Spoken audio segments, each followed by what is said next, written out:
Hello students, स्वागत है आप सभी का आपके अपने यूट्यूब चैनल प्रिंसवुड एजुकेशन में। आज की क्लास में हमारा टॉपिक है व्यक्तिगत परामर्श। परामर्श की प्रक्रिया में परामर्शदाता का महत्वपूर्ण स्थान होता है। परामर्श की प्रक्रिया है तो उसमें परामर्शदाता का तो महत्वपूर्ण स्थान होगा ही। परामर्श की पूरी प्रक्रिया परामर्शदाता के कार्य, ज्ञान, प्रतिभा, व्यक्तित्व गुणों, प्रशिक्षण व व्यवसाय के प्रति निष्ठा एवं दृष्टिकोण पर निर्भर करती है। निर्देशन किसी भी व्यक्ति द्वारा या किसी भी परिस्थिति में प्रदान किया जा सकता है। देख लीजिए, यहाँ पे जो निर्देशन होता है वो किसी भी व्यक्ति के द्वारा प्रदान किया जा सकता है और किसी भी परिस्थिति में प्रदान किया जा सकता है। लेकिन जो परामर्श की प्रक्रिया होती है वो अपेक्षाकृत जटिल होती है। इसके लिए परामर्शदाता में विशिष्ट योग्यताओं एवं कौशलों का होना आवश्यक है। मतलब जो परामर्शदाता है उसके अंदर विशिष्ट कुशलता होनी चाहिए परामर्श देने की, ठीक है। लेकिन जो निर्देशन की प्रक्रिया है उसमें क्या है, निर्देशन की प्रक्रिया में क्या होता है कि कोई भी व्यक्ति निर्देशन प्रदान कर सकता है और किसी भी परिस्थिति में प्रदान कर सकता है। लेकिन जो परामर्श की प्रक्रिया होती है वो कठिन होती है, ठीक है। इसमें क्या होता है कि जो परामर्शदाता है उसके अंदर विशिष्ट योग्यता का होना जरूरी है, विशिष्ट कुशलता का होना जरूरी है और पूर्ण रूप से प्रशिक्षित अध्यवसायी व्यवसाय के प्रति निष्ठावान व्यक्ति ही इस प्रक्रिया को पूर्ण कर सकता है, ठीक है। परामर्शदाता द्वारा सेवार्थी में अपना विश्वास उत्पन्न करके उसे सरल और निसंकोच रूप से अपनी बात कहने के लिए प्रेरित कर देना ही स्वयं में एक ऐसी योग्यता है। मतलब परामर्शदाता का दायित्व तो ये है कि जो प्रार्थी उसके पास समस्या को लेकर गया है वह निडर होकर, जो प्रार्थी है वह निडर होकर अपनी समस्या को परामर्शदाता के समक्ष रख सके। तो यह योग्यता किसके अंदर होनी चाहिए, परामर्शदाता के अंदर ऐसी योग्यता होना चाहिए कि वह उसकी सारी बातों और समस्याओं को उसके माध्यम से पता कर सके, ठीक है। एक विद्यालय में अनेक व्यक्ति परामर्शदाता के रूप में कार्य करते हैं। उनके परामर्श के द्वारा विद्यार्थी का सामाजिक तथा नैतिक विकास संभव हो जाता है। ऐसे में ही कुछ परामर्शदाताओं के विषय में विवरण दिया जा रहा है।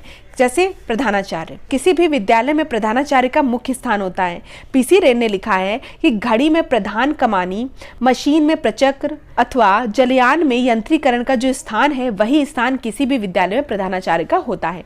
तो पीसी रेन ने बताया है कि जो घड़ी में प्रधान कमानी और मशीन में प्रचक्र अथवा जलयान में जो यंत्रीकरण होता है उसका जो स्थान होता है वही स्थान किसी विद्यालय में प्रधानाचार्य का होता है। प्रधानाचार्य की योग्यता, क्षमता, सूझ एवं प्रशासकीय क्षमता पर ही विद्यालय की प्रगति निर्भर करती है। तो जैसा प्रधानाचार्य होगा वैसा ही विद्यालय होगा। तो प्रधानाचार्य की जो योग्यता होती है और क्षमता होती है और सूझ होती है उसके आधार पर ही विद्यालय की जो प्रगति होती है वह निर्भर करती है। निर्देशन प्रक्रिया को शिक्षा का एक महत्वपूर्ण अंग माना गया है। अतः निर्देशन के क्षेत्र में प्रधानाचार्य का नेतृत्व प्राप्त होना अति आवश्यक है। विद्यालय के निर्देशन कार्यक्रम का प्रशासकीय प्रधान कौन होता है, प्रधानाचार्य होता है। प्रधानाचार्य अपने समस्त सहयोगी शिक्षकों को निर्देशन कार्य के लिए प्रोत्साहित करे तथा सभी प्रकार की सुविधाएं प्रदान करे। ये किसका दायित्व है, प्रधानाचार्य का। प्रधानाचार्य के निर्देशन कार्यक्रम संबंधी उत्तरदायित्व। प्रधानाचार्य विद्यालय का प्रमुख अधिकारी होता है। यही वजह है कि प्रधानाचार्य ही विद्यालय की समस्त क्रियाओं को सफलता के साथ करने के लिए उत्तरदायी होता है।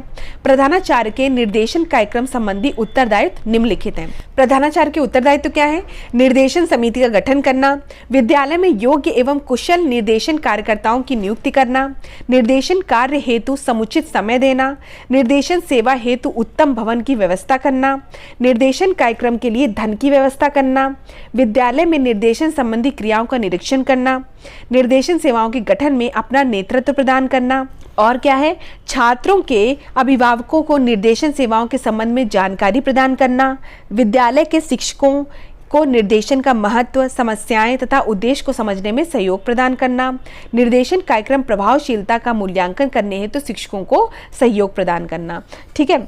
आधुनिक समय में समाज की जो बदलती हुई परिस्थितियां हैं उसके अनुसार प्रत्येक विद्यालय में प्रधानाचार्य को विद्यालय में एक परामर्श समिति बनानी चाहिए। प्रधानाचार्य स्वयं इस समिति का प्रधान करेगा। इस संगठन में प्रत्येक व्यक्ति मिलकर निर्देशन क्रियाएं निश्चित करेंगे। यह समिति समय समय पर मूल्यांकन द्वारा निर्देशन क्रिया की उपयुक्तता निश्चित करेगी। निर्देशन में योग्य एवं रुचि रखने वाले जो शिक्षक हैं उनको ही निर्देशन समिति का सदस्य बनना चाहिए, कि जो शिक्षक निर्देशन की प्रक्रिया में रुचि रख रहे हैं उनको ही इस समिति का सदस्य बनाना चाहिए। प्रधानाचार्य को शिक्षकों को निर्देशन कार्य का प्रशिक्षण प्रदान करने के लिए सेवाकालीन शिक्षा का आयोजन भी करना चाहिए। इसके लिए किसी ऐसे योग्य व्यक्ति को आमंत्रित किया जाना चाहिए जो निर्देशन के क्षेत्र में ज्ञान रखता हो। विद्यालय में ही अध्यापकों के लिए अंशकालीन पाठ्यक्रम संगठित किया जाए। उपयुक्त कार्यों के अलावा प्रधानाचार्य का एक यह भी उत्तरदायित्व है कि वह निर्देशन कार्यक्रम हेतु सभी सुविधाएं उपलब्ध कराने का प्रयत्न करे।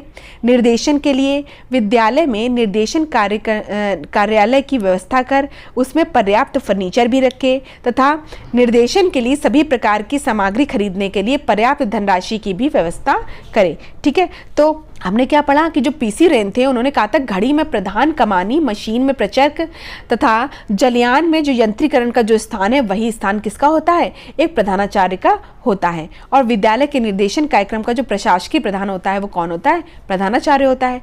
प्रधानाचार्य अपने समस्त सहयोगी शिक्षक को निर्देशन कार्य के लिए प्रोत्साहित करता है और सभी प्रकार की सुविधा भी प्रदान करता है।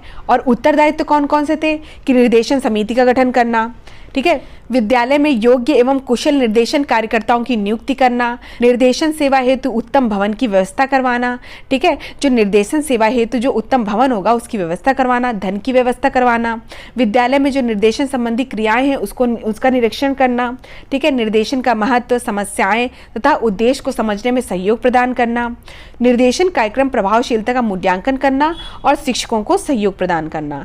और जिस प्रकार से जो बदलती हुई परिस्थितियां हैं उसके आधार पर विद्यालय के प्रधानाचार्य का दायित्व होता है कि उसको एक परामर्श समिति बनानी चाहिए और जिन शिक्षकों को इसमें इंटरेस्ट है वो इस समिति के सदस्य बन सकते हैं। आज की क्लास में हमने क्या क्या पढ़ा? प्रधानाचार्य के बारे में पढ़ा, प्रधानाचार्य के निर्देशन कार्यक्रम संबंधी उत्तरदायित्व के बारे में पढ़ा। नेक्स्ट क्लास में हम शिक्षक के बारे में पढ़ेंगे। बीएड एंड सीटेट की सभी क्लासेस देखने के लिए डिस्क्रिप्शन में लिंक दिया गया है, वहां से जाकर आप देख सकते हैं। पीडीएफ के लिए आप हमारे टेलीग्राम चैनल को ज्वाइन कर सकते हैं जिसका लिंक भी डिस्क्रिप्शन बॉक्स में दिया गया है। धन्यवाद, मिलते हैं अपनी नेक्स्ट क्लास में।